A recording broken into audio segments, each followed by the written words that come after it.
Hey everybody, Shawn Holsinger here from holsingersflyshop.com. Today I'm bringing you another competition style nymph. This one's called the Yardley's Low Hole. I'm going to talk a little bit about it at the end, but I'm going to get into tying it for you now. It's a really cool pattern. I think you're going to like it. So here you're going to see a picture of it, then the material list to tie it.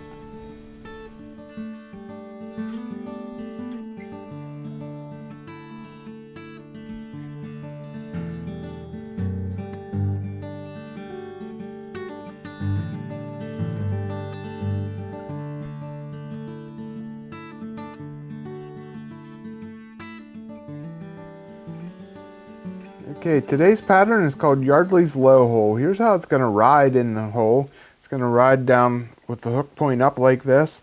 And it's a very simple pattern, very similar to a waltz worm, but let's get into tying it. For a hook, I'm using the Fooling Mills 5125, and this one's a size 14. For a bead, I'm using the 1/8 copper Insta jig hook bead, tungsten bead here. Whoops, gonna put a couple wraps behind the bead.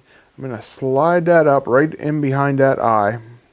I got a couple wraps in front. That's fine.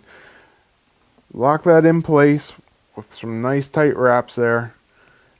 And then wrap it back to the bend. Back towards the bend. Make sure we have it locked in place. You can put a little dab of super glue on there if you want. But I got that pretty tight and it'll tighten up as I go.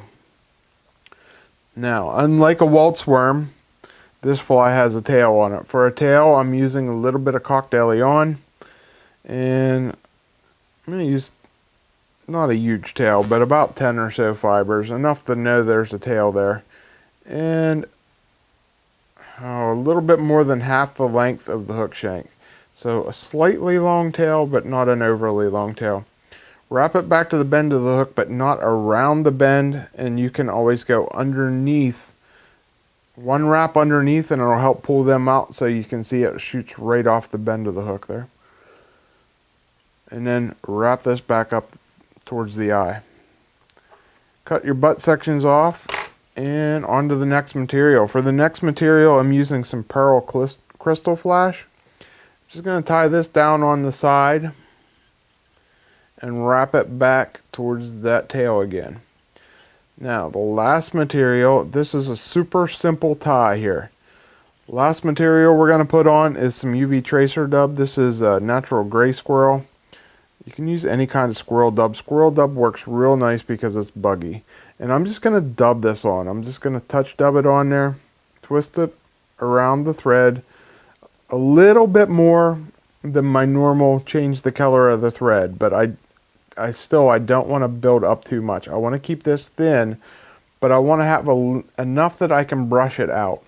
So, kind of thin, wrap it up, nice side by side wrap. So I don't want to build up with, too much dubbing, but I want to build it up just a little bit. I want it to taper up towards that bead.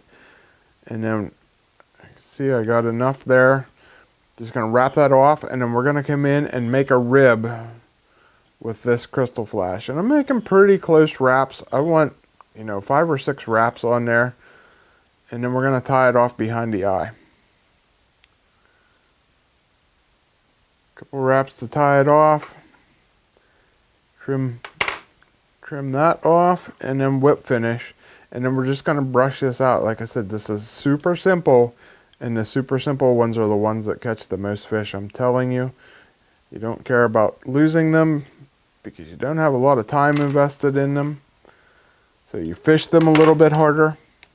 And then the last thing we're going to come in is take our little brush and try to brush out the fibers in between that flash and get it nice and buggy looking, but not overpoweringly buggy. You can see how I still kept that thin, but I got the little hairs sticking out through there. That is perfect looking. I really like that. It's going to be very buggy and fish very well. So, hope you liked it.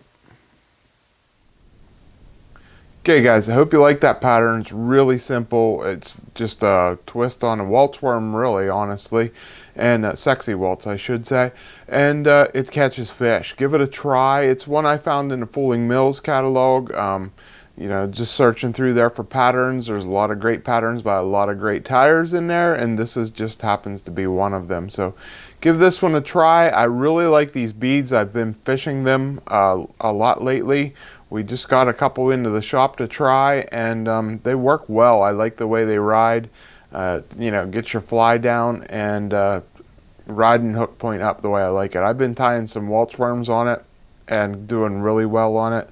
Gonna try a couple other patterns here you'll see coming up in the next couple weeks that I think you're gonna like too. So stay tuned for them, and give these hooks a try. I've been having a lot of success with them too. You know, I really like our jig hooks, but this is nice with that turned eye. Just gives you a different look, and you know, you can put the beads on there a little bit differently, like this kind of bead here. So hope you like this video. If you need any of the materials to tie it, like always guys, please go to our website, holsingersflyshop.com.